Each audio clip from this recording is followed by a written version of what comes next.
Hello everyone, Zubair here. তো আজকের ভিডিওটা একটু স্পেশাল। আপনাদের মধ্যে অনেকেই জানেন বেশ কিছুদিন আগে আমার ইউটিউব চ্যানেলে 1 লক্ষ সাবস্ক্রাইবার্স পূরণ হয়েছে।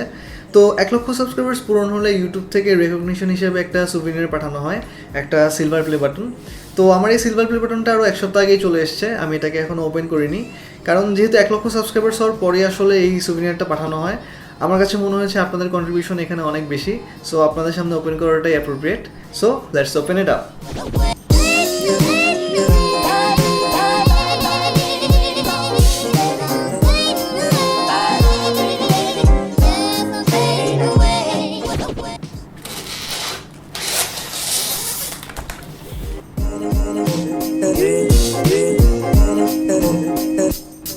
আই গেস এই কোম্পানিটা সিলভার প্লে বাটনটা আসলে বানিয়েছে অ্যান্ড প্যাকেজিং অ্যান্ড এভরিথিং করেছে। সো এটা ইউটিউবের সিইওর পক্ষ থেকে একটা লেটার।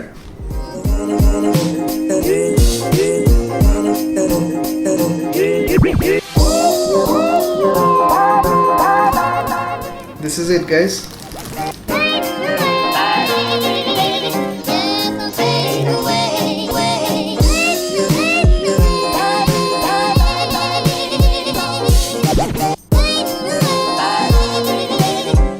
আমার মনে হয় প্রত্যেকটা কন্টেন্ট ক্রিয়েটারই, বিগিনার হোক অথবা এক্সপার্ট, সবারই কিন্তু একটা এক্সপেকটেশন থাকে যে একসময় 1 লক্ষ সাবস্ক্রাইবার্স পূরণ হবে, সিলভার প্লে বাটনটা আসবে। আর এই জিনিসটা সম্ভব হয়েছে শুধুমাত্র আপনাদের সাপোর্টের জন্য। আপনারা আমার ভিডিও দেখেছেন, ভালো লেগেছে, সাবস্ক্রাইব করেছেন, এই জন্যই কিন্তু আসলে এই জিনিসটা পাওয়া। তো আমি আমার 100K স্পেশাল ভিডিওতে একটা কমেন্ট পোস্ট করেছিলাম যে আপনারা যে কোনো ধরনের কোশ্চেন আমাকে করতে পারেন, আমি কোনো একটা ভিডিওর মাধ্যমে সেগুলোর অ্যান্সার দেওয়ার চেষ্টা করব। তো আমার মনে হয় এই ভিডিওটা একদম পারফেক্ট সেই কোশ্চেনগুলোর অ্যান্সার দেওয়ার জন্য। তো কোশ্চেন অ্যান্সারে চলে যাই। তো আমি মোটামুটি অনেকগুলো কোশ্চেন দেখতে পারতেছি, তো আমি শুরু করি। প্রথম কোশ্চেনটা করেছে এমডি মাহিম। ওকে, ফার্স্ট তোমার শুরুটা কবে আর কিভাবে এই দারুণ ভিডিওগ্রাফি করার চিন্তাভাবনা হলো? আসলে তুমি অনেক ভালো ভিডিওগ্রাফি করো। আচ্ছা, আমি যদি আমার শুরুর ব্যাপারটা বলি, আমার শুরুটা কিন্তু এক্সেপশনাল তেমন কিছু ছিল না। আমরা ইউনিভার্সিটির ফার্স্ট ইয়ারে সবাই মিলে প্ল্যান করলাম যে আমরা একটা শর্ট ফিল্ম বানাবো। আর আমি যেহেতু বইটে চান্স পেয়েছিলাম, তখন আমি একটা ডিএসএলআর কিনে দিয়েছিল আমার আব্বু আম্মু, আর আমার একটা পিসিও ছিল তখন। তো আমি চিন্তা করলাম যে আমি তাহলে শুটিংটা করতে পারি আর এডিটিংটাও আমি করতে পারি। তো ওখান থেকে বেসিক্যালি শুরু, ওই শর্ট ফিল্মটার ভিডিও আর এডিটিং আমি করেছিলাম। আর যদি বলেন যে রেগুলার ভিডিও করার আগ্রহটা কোত্থেকে আসলো, আমি যখন ওই শর্ট ফিল্মটা বানাই তার কিছুদিন পরে আমি ঢাকাকে নিয়ে একটা ছোট ডকুমেন্টারির মতো করেছিলাম। তো তখন আসলে ঢাকার বিভিন্ন জায়গায় ঘোরা হয়েছিল, বিভিন্ন ফুড ট্রাই করা হয়েছিল, পুরান ঢাকার দিকে গিয়েছিলাম। তো এই ব্যাপারটা আমার কাছে খুব ভালো লেগেছিল। তো ওই তখন থেকে আসলে ভিডিওর প্রতি ইন্টারেস্টটা শুরু হয়। নেক্সট কোয়েশ্চেন সাইমা সাদাফ করেছে, how was your photography film making journey during your college? আচ্ছা, আমি যখন কলেজে ছিলাম তখন আসলে আমার কোনো ডিএসএলআর ছিল না, ইনফ্যাক্ট আমার কোনো ক্যামেরাই ছিল না। সো ফিল্ম মেকিং আর ফটোগ্রাফির সাথে তেমন পরিচিত তখন হয়নি, আর এই কারণে আসলে খুব একটা ইন্টারেস্টও এটার প্রতি ছিল না। আমার ফটোগ্রাফি বলেন বা ফিল্ম মেকিং বলেন, দুটোই কিন্তু শুরু হয়েছিল ইউনিভার্সিটির ফার্স্ট ইয়ার থেকে। থার্ড কোয়েশ্চেন করেছে Ifti, how to improve photography skills, any suggestions and what would be a good camera for a beginner? আচ্ছা, আমার মনে হয় ফটোগ্রাফির ক্ষেত্রে সবচেয়ে ইম্পর্টেন্ট হচ্ছে দুটো জিনিস। নাম্বার 1 হচ্ছে অনেক বেশি ফটো তোলা, আর নাম্বার 2 হচ্ছে অনেক বেশি ফটো অ্যানালাইজ করা। সো ভালো ভালো ফটোগ্রাফার্সদের বিভিন্ন ছবি তোলার পেছনে কী মোটিভ থাকতে পারে সেই ব্যাপারগুলো একটু বোঝার চেষ্টা করুন। ইউটিউবে কিন্তু অনেক এক্সপ্লেনার ভিডিও থাকে ফটোগ্রাফি কম্পোজিশন নিয়ে, সেগুলো ফলো করার ট্রাই করুন। আমার মনে হয় এইসব জিনিস নিয়ে যদি একটু পড়াশোনা করেন না, ফটোগ্রাফির ক্ষেত্রে কিন্তু আপনি অনেক ডেভেলপ করতে পারবেন। আচ্ছা, আর আমাকে যদি জিজ্ঞেস করেন যে বিগিনারদের জন্য ফটোগ্রাফির ক্ষেত্রে একটা ভালো ক্যামেরা, আমি বলবো ক্যানন M50, বিকজ ওটা হচ্ছে একটা মিররলেস ক্যামেরা। আর আমার কাছে মনে হয়েছে ফটোগ্রাফির ক্ষেত্রে মিররলেস কিন্তু বেশ ভালো হেল্প করে। নেক্সট কোয়েশ্চেন আদিয়াত করেছে, what's your review experience about your mirrorless cameras on A7 III after using it for this days? আচ্ছা, A7 III আমার বেশ ভালো লাগে, কারণ আমি ওই ক্যামেরাটা দিয়ে যে ধরনের শট নিতে চাই বা আমি যে ধরনের ভিডিও করতে চাই পসিবল, অনেক অনেক ক্লোজে যাওয়া পসিবল। সো আমার কাছে কখনো মনে হয়নি যে A7 III ইউজ করে আমি কোনো একটা লিমিটের মধ্যে আছি বা কোনো কিছু করতে পারছি না। সো আমি বলবো আমার ক্ষেত্রে 100% positive review. Kartik Kiran question করেছে, which language you are speaking? Kartik Kiran, I am speaking Bengali. Tanim question করেছে, একটা জিনিস হলো ইঞ্জিনিয়ারিং ছেড়ে যে ফিল্ম মেকিংয়ে ঘুরেছেন, বাসার ব্যাপারটা কেমনভাবে নিয়েছে? আচ্ছা, স্বাভাবিকভাবেই বুঝতে পারছেন আমি যখন প্রথম দিকে ডিসিশন নেই যে ইঞ্জিনিয়ারিং ছেড়ে আমি ফিল্ম মেকিং করবো বেশ কিছুদিন, সেই ব্যাপারটা অবশ্যই প্রথম দিকে খুব পজিটিভলি নেয়নি। কারণ ইঞ্জিনিয়ারিং ছেড়ে আপনি ফিল্ম মেকিং বা ফটোগ্রাফিতে আসবেন, শুধু ইঞ্জিনিয়ারিং না, যে কোনো পড়াশোনার সেক্টর ছেড়ে আপনি ফিল্ম মেকিং বা ফটোগ্রাফি করবেন, এটা আসলে আমাদের সোসাইটিতে এখনও খুব পজিটিভলি নেওয়া হয় না। তো স্বাভাবিকভাবে আমার আব্বু আম্মু একটু কনসার্ন ছিল এই ব্যাপারটা নিয়ে, বাট আমি আসলে চেষ্টা করেছি তাদের জিনিসটাকে বোঝানোর জন্য কেন আমি জিনিসটা করতে চাই বা আমি জিনিসটা কীভাবে করছি বা ফিউচার পসিবিলিটিস কী কী থাকতে পারে। তো জিনিসটা আসলে একটু ফ্রেন্ডলিভাবে বোঝানোর পর না তারা বেশ খানিকটা বুঝতে পেরেছে এবং আমাকে এখন বেশ সাপোর্ট দিচ্ছে। তাদের কথা হলো আমি যদি নিজে জানি যে আমি কী করছি তাহলে তাদের কোনো সমস্যা নেই। সো এখন পর্যন্ত আলহামদুলিল্লাহ ভালো। এজেড প্ল্যানেট কোশ্চেন করেছে বুয়েটে কোন সাবজেক্টে ইঞ্জিনিয়ারিং পড়ছো? আমি বুয়েটে ইঞ্জিনিয়ারিং পড়ছি না, আমি অলরেডি গ্র্যাজুয়েশন কমপ্লিট করে ফেলেছি। আমি নেভাল আর্কিটেকচার অ্যান্ড মেরিন ইঞ্জিনিয়ারিংয়ে গ্র্যাজুয়েশন করেছি। দি এডিটিভি কোশ্চেন করেছে দাদা big follower of yours. I am reading in class 12 in science stream, but I am also interested in filmmaking, photography and all this stuff. So my question to you is whether I should start working on this or I should focus only on my studies now. I know you are the best person to answer this question because you are an engineer also. Love from Assam. আচ্ছা, এই কোশ্চেনের answer যদি খুব straight forwardly দিতে হয় আমি বলবো যে অবশ্যই আপনার স্টাডিজের উপর ফোকাস করা উচিত।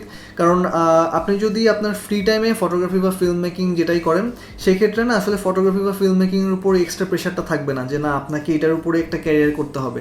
সো আপনি যদি কোনো প্রেশার ছাড়া ফটোগ্রাফি বা ফিল্ম মেকিং বা যে কোনো ধরনের ক্রিয়েটিভ আর্ট যদি প্র্যাকটিস করতে পারেন, আমার মনে হয় কি সেটার উপর আসলে ওই ভালোবাসাটা খুব তাড়াতাড়ি জন্মায় এবং সেটা নিয়ে কাজ করতে ইজি হয়। সো আমি বলবো অবশ্যই আপনাকে অ্যাটলিস্ট ইউনিভার্সিটি পর্যন্ত পড়াশোনাটা একদম বুলেট প্রুফ করে রাখতে হবে এবং আপনার যে ফ্রি টাইমটা থাকবে সেই ফ্রি টাইমটাতে আপনি ফটোগ্রাফি বলেন, ফিল্ম মেকিং বলেন বা যে কোনো ধরনের ক্রিয়েটিভ আর্ট আপনার পছন্দ সেটার উপর টাইম স্পেন্ড করেন। এতে করে হবে কি যে আপনার অলরেডি একটা ব্যাকআপ থাকবে যে আপনার যদি ফটোগ্রাফি বা ফিল্ম মেকিং ভালো করতে নাও পারেন আপনার কিন্তু একটা ব্যাকআপ প্ল্যান আছে। সো এই জিনিসটা থাকা আমার মতে ইম্পর্টেন্ট। নেক্সট কোয়েশ্চেন তৌফিক করেছে, আমি একজন নিউ সিনেমাটোগ্রাফার হিসেবে নিজেকে কিভাবে প্রমোট করতে পারি, কিভাবে টাকা উপার্জন করার সোর্স পেতে পারি?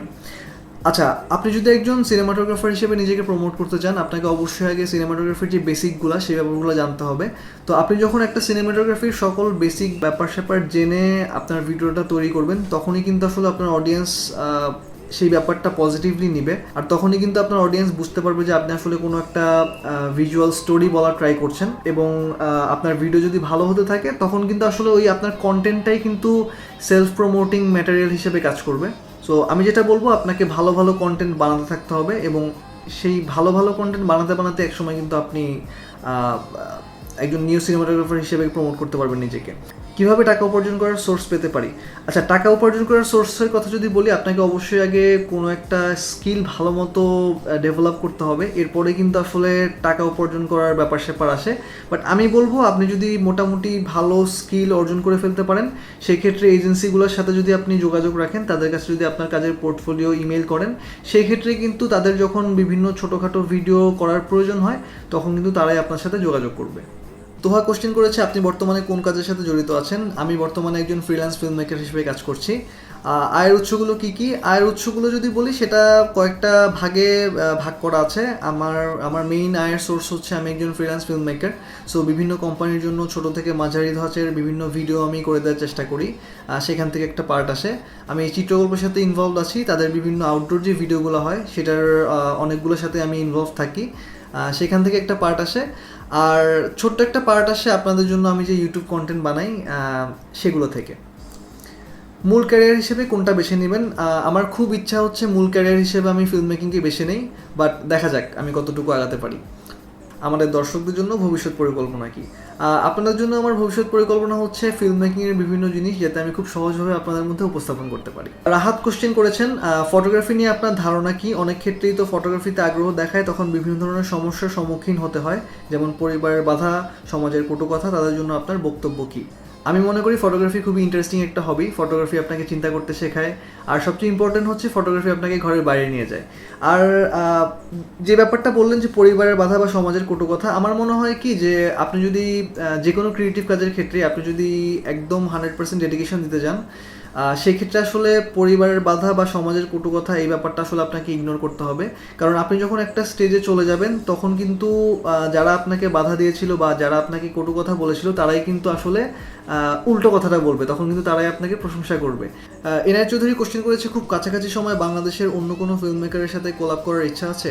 হ্যাঁ, অবশ্যই। আমি মনে করি যে কোলাবোরেশনের মাধ্যমে আসলে একজন ক্রিয়েটার আরও গ্রো করতে পারে, so definitely. Mohammad Minhaj question করেছে, ভাইয়া কোন কোন ফ্রেম অ্যান্ড রেজুলেশনে শ্যুট করলে আমি পরে এডিটিংয়ে গিয়ে আরও স্লো মোশন অ্যাড করতে পারবো? স্লো মোশন অ্যাড করতে চাইলে আপনাকে 50 or 60 FPS অথবা এর থেকেও বেশি 120 FPS or 100 FPS এই রেঞ্জে আপনাকে শ্যুটটা করতে হবে। সো তখন কিন্তু আপনি স্লো করতে পারবেন। আর আপনি যদি 4K-তে শ্যুট করেন আর আপনার এডিটটা যদি আপনি 1080p-তে করেন সেক্ষেত্রে কিন্তু আপনি 4 times জুম ইন করতে পারবেন, আপনার রেজুলেশন হারাবে না। ইউনিক ইউনাইটেড লিমিটেড কোশ্চেন করেছে, Sony A7 III and Sony A6600 which is better for photography and videography, please answer me. আপনি যদি একজন বিগিনার হন সেক্ষেত্রে সনি A6600 সেটা বেটার হবে। আর আপনি যদি এমন হন যে ফটোগ্রাফি বা ভিডিওগ্রাফির বেসিকটা জানেন সেক্ষেত্রে definitely Sony A7 III। Swarnim Gawade question করেছে, what did you study after 12? What did you do after college, and what are you currently doing, and what is your end goal in life in terms of career? I'm guessing you don't speak Bengali, so I'm going to answer this in English. What did you study after 12? I studied engineering after 12. What did you do after college? I think you meant university. After my graduation, I started to work as a freelance filmmaker. What are you currently doing? Same thing, freelance filmmaker. And what is your end goal in life in terms of career? I want to make a career out of the things I like to do. That's it. MD Mohtajim Billah Rifat question করেছে, what about your profession, engineer or film maker? আমি আসলে এই ব্যাপারটা নিয়ে খুবই confuse, but আমার খুব ইচ্ছা আমি ফিল্ম মেকার হিসাবে আমার ক্যারিয়ারটা গড়ি, সো দেখা যায়। অ্যানানামাস কোশ্চেন করেছে, best budget DSLR for both photography and cinematography? Canon M50 অথবা ক্যানন 800D, বিগিনারদের জন্য খুব ভালো হবে। ফায়াজ কোশ্চেন করেছেন, বাংলাদেশে একজন ফিল্ম মেকার ওর ফটোগ্রাফিকে ক্যারিয়ার হিসেবে চয়েস করা ওর ক্যারিয়ার বিল্ড করা কতটা ওয়াইজ, কী চ্যালেঞ্জ ফেস করার মেন্টাল প্রিপারেশন নিয়ে এই সেক্টরে আসা উচিত? আচ্ছা, আমার মতে এটার একটা মিক্সড অ্যান্সার আছে, কারণ হচ্ছে আমি মনে করি বাংলাদেশে ফিল্ম মেকিং ওর ফটোগ্রাফির খুব ভালো অপরচুনিটিস আছে, কিন্তু সেটা ডিপেন্ড করছে আপনার কত বেশি নেটওয়ার্কিং আছে। সো আপনি যদি ইন্ট্রোভার্ট হন দেন আমার মতে আপনার জন্য একটু ডিফিকাল্ট হতে পারে ব্যাপারটা, কারণ আপনি যত বেশি নেটওয়ার্ক করবেন আপনার কিন্তু কাজগুলো তত বেশি আসবে।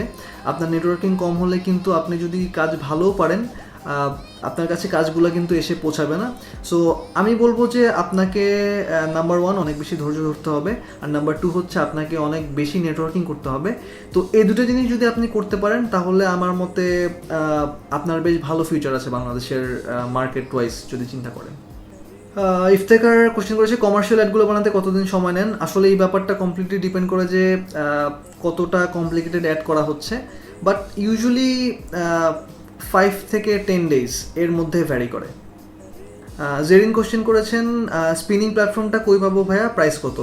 স্পিনিং প্ল্যাটফর্মটা আপনারা যে কোনো গাড়ির ডেকোরেশনের দোকানে পাবেন।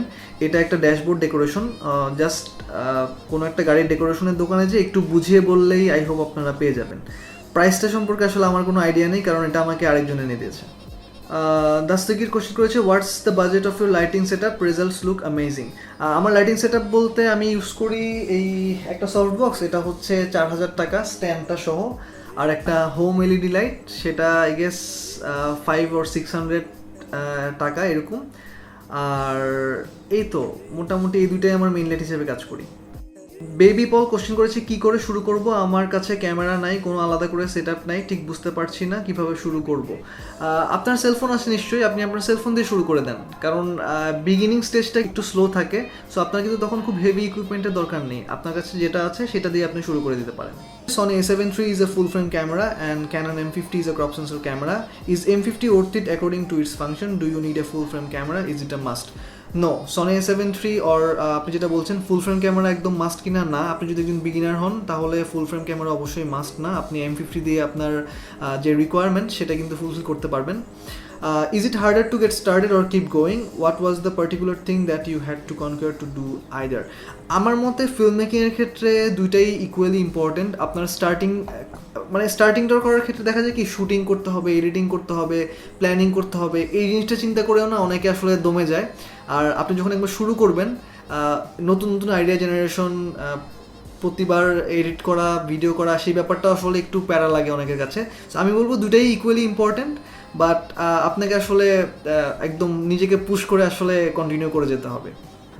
What was the most important lesson you had to learn that has had a positive effect on your film? How did that lesson happen? আচ্ছা, এটা যদি আমি বলি আমার মতে, যে আসলে আমি একটা জিনিস দেখেছি যে আপনি যদি প্র্যাকটিস করতে থাকেন, একটা ভিডিও যত ইম্পসিবলই মনে হোক না কেন, আলটিমেটলি কিন্তু ওটা হয়ে যায়। সো আমি এটা শিখেছি যে আপনাকে অনেক ধৈর্য ধরতে হবে এবং একটা জিনিস যতক্ষণ না হবে ততক্ষণ পর্যন্ত আসলে করে যেতে হবে। জিনিসটা করতে করতে না আসলে পারফেকশনটা আসে। So that's one thing to bear in mind. Tridev question করেছে, দাদা কোম্পানিগুলো আপনাকে অ্যাজ এ সিনেমাটোগ্রাফার হিসেবে কী করে চিনলো যে আপনাকে অ্যাড করতে দিল, আর যারা এরকম অ্যাড প্রফেশনে আসতে চায় তারা কিভাবে আসবে? আচ্ছা, আমি যেটা করতাম, আমি যে ধরনের ভিডিওই করতাম না কেন, আমি কিন্তু ফেসবুকে সেটা আপলোড করে দিতাম, একটা পাবলিক প্ল্যাটফর্ম। তো ওইটা করতে করতেই না আসলে অনেক নতুন নতুন মানুষ আমার লিস্টে অ্যাড হতে থাকলো, বা অনেকে আছে যারা এজেন্সির সাথে রিলেটেড আছেন। তো ওই ভিডিওগুলো দেখে দেখেই তারা আমার সাথে কন্ট্যাক্ট করলো যে ছোটোখাটো ভিডিওর ক্ষেত্রে কি আমি তাদের সাথে যুক্ত হতে পারি কিনা। তো এরকম করতে করতে আসলে আলটিমেটলি এজেন্সিগুলোর সাথে কাজ করা হয়। আর আপনি যদি এই প্রফেশনে আসতে চান, আমি বলবো যে অবশ্যই আগে আপনাকে একটা স্কিল সেট অর্জন করে নিতে হবে। আপনি যদি ফিল্ম মেকিংয়ে আসেন, সেক্ষেত্রে যে বেসিক জিনিসগুলো আছে বা ফিল্ম মেকিংয়ের যে বেসিক গ্রামারটা আছে, সেই ব্যাপারগুলো সম্পর্কে আপনার অ্যাটলিস্ট ধারণা থাকতে হবে, যাতে আপনি কোনো একটা কোম্পানির জন্য বা কোনো একটা এজেন্সির জন্য যে ভিডিওটা করবেন সেটা যাতে অ্যাটলিস্ট স্ট্যান্ডার্ড হয়। তো ওভাবে করতে করতেই না একসময় আসলে আপনার একটা পরিচিতি হয়ে যাবে। অয়ন কোশ্চেন করেছে, ভাইয়া কি চিত্রকল্প ছেড়ে দিয়েছেন? না, আমি চিত্রকল্প ছাড়িনি। আমি আসলে চিত্রকল্পের আউটডোর ভিডিওগুলোর সাথে ইনভলভ থাকি। আর এখন আসলে কোভিড-19 সিচুয়েশনের জন্য ট্রাভেল করাটা আসলে সেফ না। আবার সব কিছু নর্মাল হয়ে গেলে হোপফুলি আবার কন্টিনিউ করা হবে। বিউটিফুল বাংলা কোশ্চেন করেছে, ভাইয়া আপনি কেন লাইফে ইউটিউবকে বেছে নিয়েছেন? এটা কি হঠাৎ করে নাকি পরিকল্পিত? আসলে ইউটিউবে আসার আমার কোনো প্ল্যান ছিল না, এই জিনিসটা আসলে হঠাৎ করেই আর কি রেগুলার হয়ে যাওয়া হয়েছে। নিশান্ত কোশ্চেন করেছে, what would you be doing if you were not on YouTube? I guess আমি কোনো শিপইয়ার্ডে জব করতাম অথবা কোনো ডিজাইন ফার্মে জব করতাম। First of all, love your videos and love from India. My question is how you started your YouTube career and what was the first gear with which you started making your videos? আসলে YouTube নিয়ে আমার কখনোই plan ছিল না যে আমি YouTube seriously করব। আমার ইউটিউবটা স্টার্ট করা হয়েছে অনেকটা এই মোটিভ নিয়ে যে আমি যেসব ভিডিও করি সেটা যাতে একটা জায়গায় স্টোর থাকে, বাট কখনোই কিন্তু প্ল্যান ছিল না যে আমি সিরিয়াসলি ইউটিউব করব। আর আমার ফার্স্ট গিয়ার সম্পর্কে যদি বলি, আমার ফার্স্ট গিয়ার ছিল নাইকন D3200, একটা DSLR camera. Filmy VFX wala question করেছে, how much time it took for you to become a pro in Premiere Pro? About 2 years. DSL gamer question করেছে, what is your favourite movie? The Pianist. Nafis question করেছেন, how much do you prefer mobile photography? Very much. আমার মনে হয় বিগিনারদের জন্য mobile photography একদম perfect. Unknown ID question করেছে, did you start with 0 professional gears or you had all of them from the beginning? No, আমার কাছে সব প্রথম থেকে আসলে কারো কাছেই আমার মনে হয় না যে সব গিয়ার থাকে। আমার ক্ষেত্রেও সেম, আমার তেমন কোনো গিয়ারই ছিল না। আমার ফার্স্ট গিয়ার ছিল নাইকন D3200, সেখান থেকে আসলে আপগ্রেড করা হয়েছে, এবং আমার প্রত্যেকটা গিয়ার, আমার ফার্স্ট DSLR আর 2টা ড্রোন বাদে প্রত্যেকটা গিয়ারই কিন্তু আমার নিজের জমানো টাকা দিয়ে কিনতে হয়েছে। নিশান্ত কোশ্চেন করেছে, your country? Bangladesh. Films by Faisal question করেছে, what types of genre you search for your music? আমি ফাঙ্ক মিউজিক একটু প্রিফার করি।